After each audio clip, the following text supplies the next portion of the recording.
Yurkiw here. Thank you for joining me for this webinar called Lose Fat, Build Strength, and Reclaim Your Energy. We want this to be a realistic system for busy adults who want lasting results. And so many times, with diets or losing weight, there's this yo-yo effect. I've even felt that myself where I get in really good shape and then, slowly the pounds creep back on again and the habits kind of change.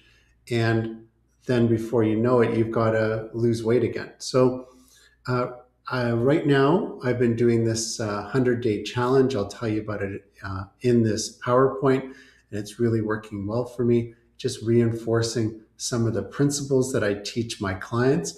And for them, it's working as well. It just works with the body's physiology, how it works. There's some psychology involved. And of course, there's calories, there's macronutrients like carbohydrates, there's physical activity. All of those are important. So my journey with this 100-day challenge is to lose 25 pounds in 100 days. And so far I've lost 10 pounds. We're 27 days into the process. So right on track.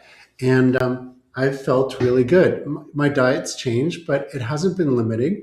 I've really enjoyed the foods I'm eating, and I'm constantly updating the foods. Like, for example, I make these smoothies to break my intermittent fast each day. And the smoothies are usually around 11 a.m., like today. And then I've been putting 2 scoops of fiber in. And this fiber has been a game changer this time around, just because the fiber makes you feel full. It's really good for your digestive system to get rid of waste. It's good for your bowel function as well, to avoid constipation. And I've really enjoyed it. Now, instead of doing 2 scoops of fiber, which is close to my max for the day as far as how much fiber I need, I've been cutting that down to 1 and then adding in vegetables, including things like cabbage that I ate the other day that are increasing my fiber numbers. I've been using money with my clients, play money, like it's almost like Monopoly money. And these are $20 bills, and these are $100 bills right here. And I've been doing that as a game with my clients to control the number of calories and to control the number of carbs. So I'll give them $2,000 and I'll say, okay, that's your carb limit for the day. So as you're eating foods, check the label, check your portion size with the scale, and then put the corresponding amount of calories in a jar. You've got 2,000 calories in your pocket, or 2,000 Monopoly money or play money dollars. They're actually just play money. They're not a certain brand. And you can then, when you run out, you have to budget yourself. When you run out, then you're done for the day. So we've been doing these innovative kind of systems, and I've been using them myself, and it's really working well. So I'll update you guys again next month and the month after, let you know how I did, but so far so good. Now, why do most weight loss efforts fail? I think a lot of weight loss efforts fail because it's too restrictive. People get tired of it. They feel defeated. It's just too hard. So we want to make sure that it stays flexible for you, that you can follow guidelines, and you've got some flexibility for sure. Too much cardio, not enough strength. So people are in the gym, they're going for walks, which is really important, by the way. One of the principles of this 100-day challenge is 15,000 steps a day. Now, today I've got in the gym 5,000 plus another 8,000. So I'm about halfway there, and we're at 330 right now. So I've got another half to go. Strength training, very important. Strength training breaks down muscle and rebuilds it. So you're going to use a lot of energy when you're strength training. It's going to release hormones like testosterone to build muscle. So it's very important in the weight loss process. Yeah, you want to gain that strength, and sometimes it gains some weight with it, but it's a good weight. It's muscle mass. And that's going to help define your body too. If you're concerned about that down the road, you want to have more definition as you lose weight. So that's another positive of it. Too much focus on diet, not so much on physiology. So for me, it was funny because years back, around 2021, I was trying to lose some weight at that time, and I was struggling with it. I just wasn't able to. And it was frustrating because, for me, I thought I knew a lot about the body and how it worked. And I thought, okay, I can eat these foods and I'll lose weight. And it just wasn't happening. And it wasn't until I started researching more into how people had lost weight, how the physiology of the body works, how the body burns energy and stores energy. Once I started to understand that physiology of the body, then I knew what to do. So I think teaching people how the body works, the physiology, very important. That includes fat metabolism, the chemical pathway to break down fat, insulin and the glucose and glycogen, which is a different pathway. But just teaching people the basics so they understand that, very important. Ignoring sleep, having too much stress, hormonal changes can affect the recovery process too. So you have to have a healthy lifestyle. You have to be able to get enough sleep. You have to be able to reduce your stress for sure. And bad habits too, can really affect your ability to lose weight. Hormones depends on what stage of life you're in. It depends on any medication you're on. It also depends on your body, your genetics too. So all of that plays a part, and that's why everybody's a little bit different. And then chasing tactics instead of symptoms. So sometimes people are using certain shortcuts. They're trying to get a quick fix to this. And it's much better that you understand how the body works, that you do the right thing to lose weight, and you can keep it off, without the side effects of, maybe you're losing weight, which is healthy if you're overweight and you're losing weight, but you're not getting the side effects of maybe using drugs to do that. The 2026 body reset framework is strength training, time to recover and rest, cardio, mostly steps, but if you can run or if you like doing the elliptical or the bike, those are good too. Swimming's great as well. And nutrition. So it's not as simple as just one thing. Now, nutrition is very important. In real life, we have to focus on macronutrients like protein. Protein is the building blocks for the body. It's like the 2x4s when you're building a home or doing a renovation. You need that. You need the framework. And protein is definitely important on a day-to-day basis, especially if you're in the gym doing some training or doing some weights. So you've got to get the grams of protein up. And I would say that's the first thing we focus on, is getting the protein up. Now, if you eat too much protein, which most of my clients don't, you can convert that protein into the fat deposition process. So you can have too much and it gets converted into fat, and we don't want that. So you need enough protein, but you don't want to overdo it too much. So just setting the right amount of grams per day is important. Carb timing is important too. Sometimes I'll talk to my clients about reducing their carbs, especially net carbs, which is the total carbs minus fiber, which is net carbohydrate. And I'll say, I want you to stay within this certain limit, 100 net carbs. And let's see how you do. And, they're doing that. They said, oh, this is easy or no problem. Okay, let's go down to 80 net carbs or 60 net carbs. So as the carbs drop, it reduces the need for insulin, and it stops that glycogen process of breaking down glycogen and glucose in the blood. So what's going to happen is your body's going to have to start to break down fat to use it as energy. So you do want to be smart about carbs. Carbs are good. Uh, they're a quick energy for your body. You do need carbs. It's just a matter of how many carbs you need. And I've been working with carb timing, meaning sometimes after a workout, or if I'm going to have a workout the next day, I'll be eating a little bit more carbs, not a lot more than the average day, just to get a little bit of storage for my workout in my muscles. Like glycogen gets deposited in the muscle and the liver. So just have that store so that when I'm in the gym working out hard on the weights, I want to have that reserve for the workout. Fiber is important. We talked about that earlier. I use 30 grams of fiber as my guideline.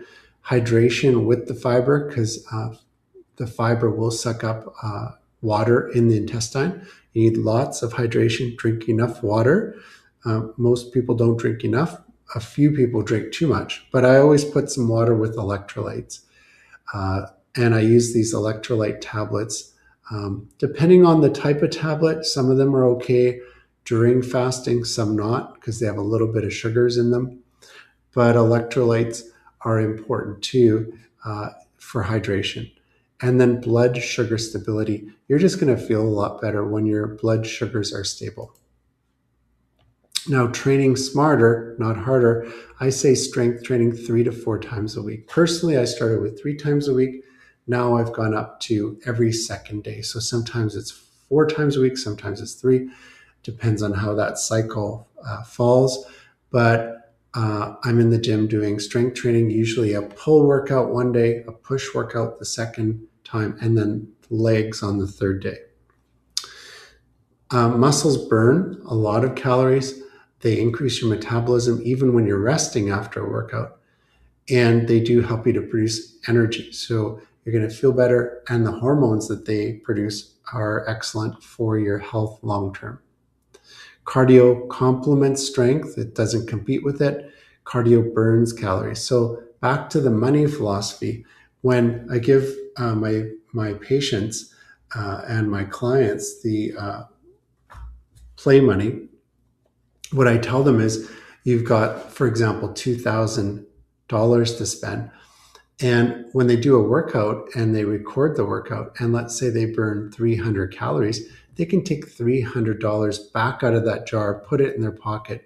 And if they want to, they can use that on maybe eating another food. They can also get the benefit of some net carbs back in their pocket. So if they're working on 75 net carbs for the day, maybe their workout burned 5 carbs. So now they have 80 carbs to use in that day, if that makes sense. So they get that benefit, that reward of doing the workout. Also, we want to prevent injuries and we want longevity. So we don't want people going out and hurting themselves. You don't want to increase your intensity and the weight too quickly. And that's where a healthcare professional or some coaching would be really good, just to be safe. So energy is the missing link. Energy is our units like calories, right? They're units of energy. The body has a lot of energy in it. It's got electrical energy. It's got communication going on between the cells. It's got, it works on energy basically.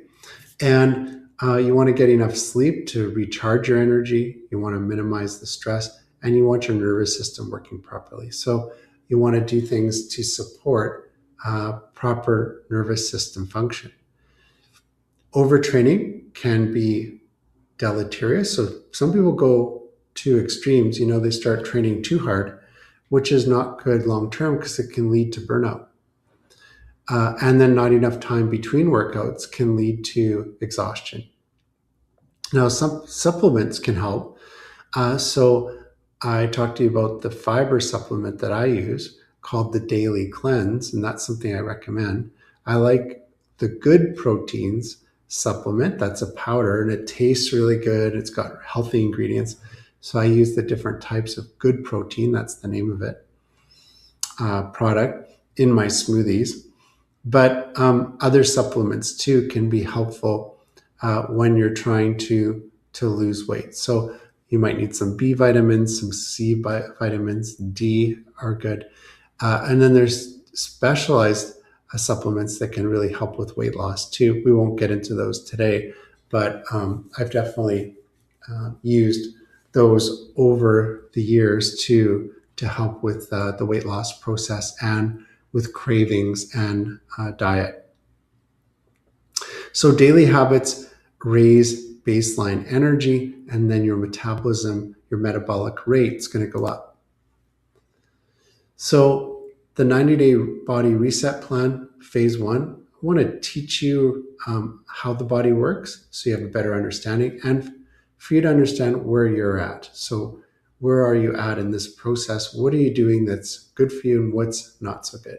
Secondly, we want to make some changes and start building up habits and good systems so that you can get used to a healthier lifestyle. You can eat better foods. You can get into a new routine. And then we want to refine it. Make some small changes. Maybe you're getting tired of certain foods.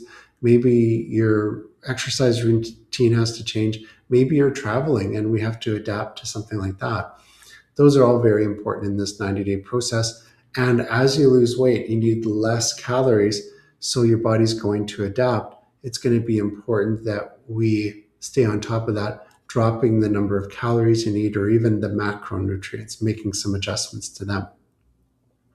So momentum compounds when the plan is realistic, and when it starts working, it's pretty exciting, very encouraging to the client. Common mistakes to avoid this year: going all in too fast, just too much change at once, sets you up for some failure. Although I've had some clients that are just that way. That's the way they work. So if that's the way you work, we want to respect that. We want to see good outcomes for you long term. Scale obsession. You can get too caught up in the numbers. I tell people to weigh themselves twice a day, morning and evening. Try to use the same scale, but I use two scales. I have one here at the clinic and one at home. So I know there's a little variance there. The one at home tends to be maybe half to 1 pound lighter. So, just comparing the same metrics for those scales. But if you get too caught up in the numbers, they're going to fluctuate. What I tell people, it's good to use ranges. So for me right now, my goal was to get down to 212 last week. So I hit that number. It dropped down to 210 yesterday. It's back up to 213 today. What you want to look for is the range dropping. So going down to 209, 208, the top end of the range dropping down to 212 or 213. So we want to see that gradually moving down as it fluctuates. You don't want to compare your journey to others. Everybody's different, like we said earlier. So you just don't want to compare. It's good to have the support, but comparing is not good for you long term, because everybody loses weight at different rates, has different body types, different genetics, different lifestyle. Quitting after a bad day or week, not a good idea. But for some people, this is a big concern because they can be very all in, like we said earlier. And as soon as they have a bad day, it could set them up for failure. So there's that psychological aspect to weight loss as well. What success actually looks like: better energy and mood, stronger, more capable body. We want you to be able to do more, feel better, sustainable routines you can do long term, and then have confidence and an identity shift. So basically, once your body changes, we want you to feel good about it. And there's many ways to feel good. It's energy. It's maybe your clothing that you're wearing. Maybe it's going on an airplane and you can fit in the airplane seat better. Whatever it is that kind of bothers you about your current weight, and I know what mine are, and what motivates you to change. Those are the factors that are very rewarding down the road. Maybe it's just being around for your kids or grandkids. just longevity and ability versus disability. Because we know if you're overweight or obese, then long term it's not good for your health in general. It increases the rates of heart disease and cancer and diabetes, which we know about. Now, I've written some books. They're on Amazon. So you can get the Metabolic Reboot, which we wrote last year. People really like this one. And you can get that. That's in paperback and ebook. And you can scan this QR code and go to my author website on Amazon and get those books. You can also get the 100-Day Diet. Now, this book is the one I wrote back in 2011 when I was doing all that research. It's like my journal, my 100-day journal of the research I did, the progress I made. It's kind of in chronological order. People really like this one too. It's more detailed. And there's also an audiobook version of this. I am vlogging my current progress. So I'm sharing with people how it's going day to day and what I'm doing and the changes I'm making. So this is live right now. I would encourage you to follow me on YouTube. You can go to Dr. Cary Yurkiw and just subscribe to my YouTube channel. On Instagram, it's Dr. Cary Yurkiw. And on TikTok, it's Dr. Cary Yurkiw. Very easy. We have a link tree as well. So if you go to our link tree, /Dr. Cary Yurkiw, you can see all the offerings that we have. So these QR codes and these books will be in that link tree. Now, if you're interested in the next step, I'm offering you some one-on-one coaching. So what we can do is have a health coaching session. You can use this QR code on the far right, and we can just talk about your exact situation. And then from there, whether or not I could help you to get in better shape. There's usually a package of 13 sessions over 13 weeks or 13 sessions over 26 weeks. That's for follow-up. That includes some accountability, information, some new information each time, some troubleshooting to help you to progress and to stay on track. So my clients really like the coaching. They like the follow-up. They like that package, the 13 weeks of weekly sessions or every other week for 26 sessions. It gives us a structure. 13 weeks is 1 quarter, and it allows us to reevaluate each quarter or every 6 months. So that's perfect. And then there's the mastermind class. If you want to join us, if you don't want to do one-on-one coaching, but you want to be part of a group, we meet weekly, and this mastermind class package is for 4 weekly sessions. So it's like 1 month. And each week there's a different topic that's presented. It could be macronutrients like net carbs, calories. It could be fitness. It could be lifestyle changes. So we could be talking about different things that we touched on today in more depth at these mastermind classes. So you can scan this QR code, sign up for that class there, and then we'll set up the sessions. You can tell us if you like the weekends, the mornings, evenings, what time zone you're in, and we can just make it very convenient for you to join a mastermind class. So I want to thank you for joining me today. I hope you learned something about health and weight loss and how the body works, the physiology. We do monthly webinars, so make sure on Eventbrite you're following our channel, because as soon as we post the next webinar, you're going to get a notification of that. And I'm really glad you can join me today. Everybody can make changes in their life. It's exciting. The process of making the change is actually quite exciting. The finish line's exciting, but really the process of making change is really, I think, the greatest part. So we're in this phase of the 100-day challenge right now, day 27. I encourage you to take some action today, join us, and start seeing the difference in as little as a few days.